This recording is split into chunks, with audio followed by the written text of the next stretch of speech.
Good morning, it is Thursday and this is your news today. Doubt is being cast over Defence Minister Richard Marles' spontaneous trip to DC, with US officials denying a meeting took place.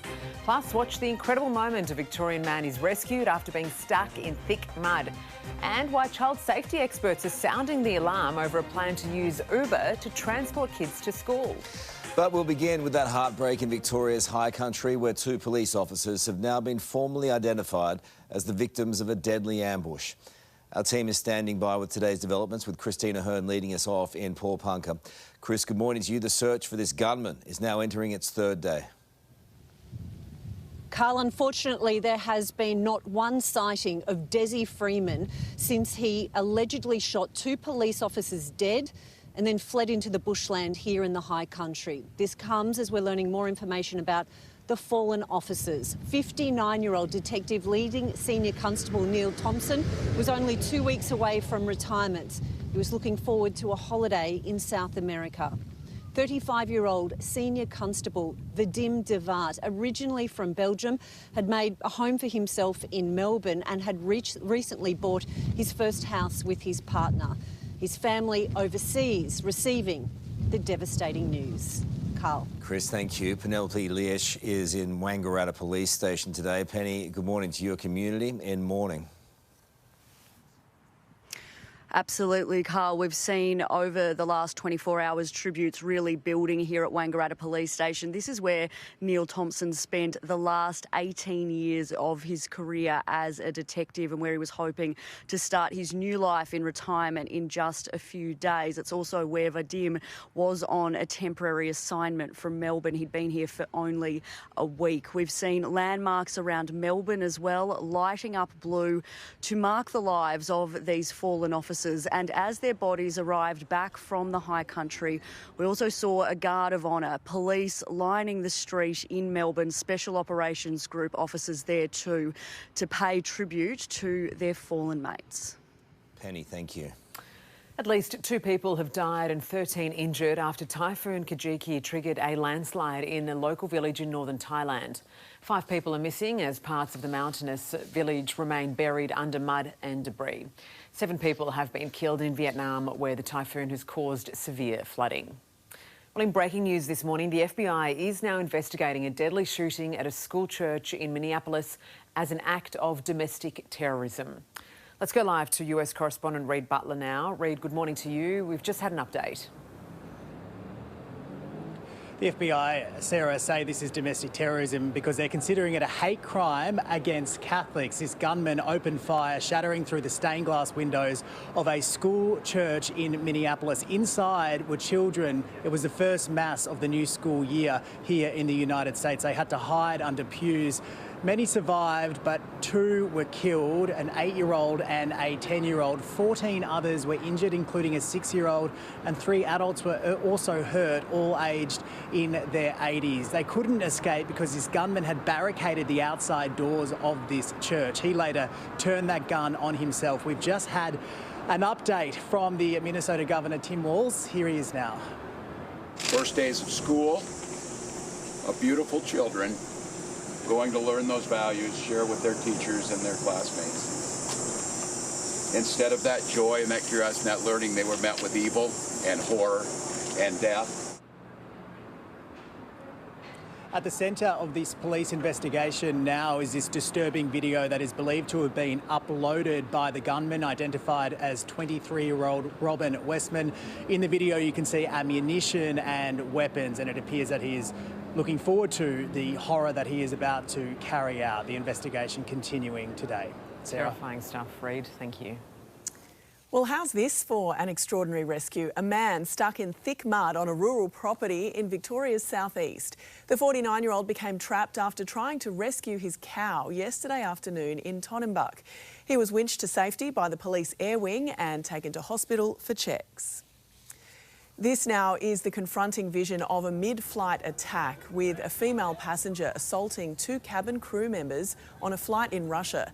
It is alleged the 39-year-old was asked not to use her phone, prompting her to attack the 2 air hostesses before being restrained. And thousands of people have gathered in eastern Spain to toss thousands of overripe tomatoes at each other for the Tomatina celebration. About 20,000 people were part of this messy event, with this year's slogan being tomato therapy, after the region was devastated by floods in October last year. Well, we just got a preview of Liz Daniels. There's increased strain on our relationship with the US today as the Defence Secretary flatly denies holding a formal meeting with our Deputy Prime Minister in Washington, instead calling talks a happenstance encounter. To explain, Liz joins us again. Richard Marles made the dash to DC and it looked like it all went pretty well, Liz. Well, it did look like it went well, Carl. We even got sent happy snaps from these snap meetings. Deputy Prime Minister Richard Marles posing with JD Vance, the Vice President, and Defence Secretary Pete Hegseth at the White House. But overnight, 9 News has been told by the Pentagon when it comes to the Defence Secretary, a one-line statement: we can confirm there was not a meeting, it was a happenstance encounter. That is an embarrassing clarification. Richard Marles was in DC looking to steady the ship as doubt is cast over the AUKUS nuclear submarine deal. The Deputy Prime Minister's office had been open that formal talks hadn't been locked in, and yesterday, with these photos, came a carefully worded statement. Richard Marles said, "I was pleased to have the opportunity to meet with Vice President Vance and Secretary Rubio." He went on to say it was fantastic to see Secretary Hegseth again. Carl, the old saying goes, the photo or it didn't happen.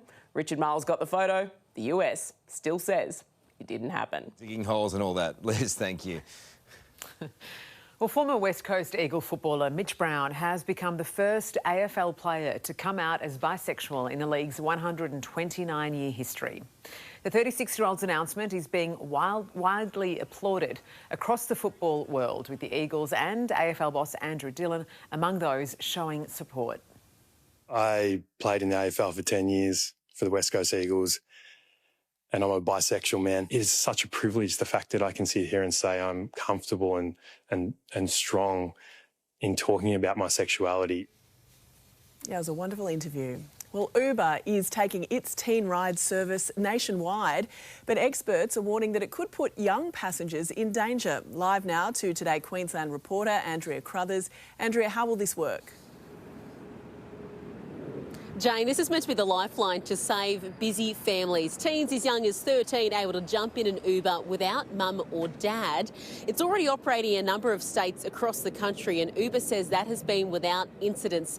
It says its safeguards in place include the live trip tracking, which already occurs, the 4-digit PIN, as well as working with children checks. But child safety advocates, they say that simply doesn't go far enough. That would be kidding ourselves. Hetty Johnson says it's basically like putting an ashtray on a motorbike. Andrea, thank you. Podcast host and future brother-in-law of Taylor Swift, Jason Kelce, has joined the very loud chorus of voices celebrating the engagement between his brother Travis Kelce and the pop icon. Have a look. Travis and Taylor, a giant congratulations for being engaged! Yeah! The proposal heard around the world! Yeah!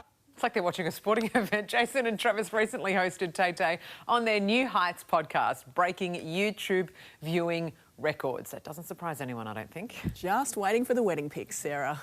Well, it is the end of August and some supermarkets are already decking the aisles with Christmas supplies.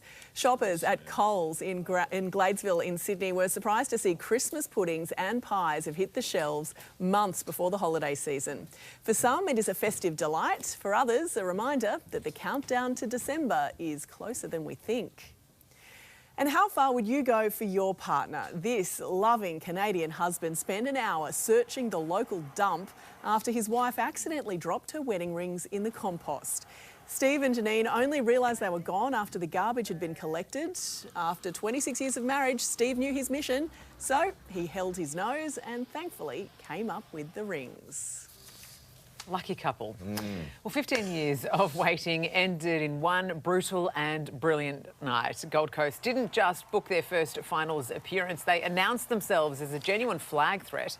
torching Essendon by 95 points in a record-breaking rout. The Suns were absolutely relentless from the opening bounce, piling on 7 goals in a blistering first quarter. Former captain Jared Witts brought the house down with a goal after the siren. A moment to genuinely celebrate. All rise. The Suns are playing finals footy.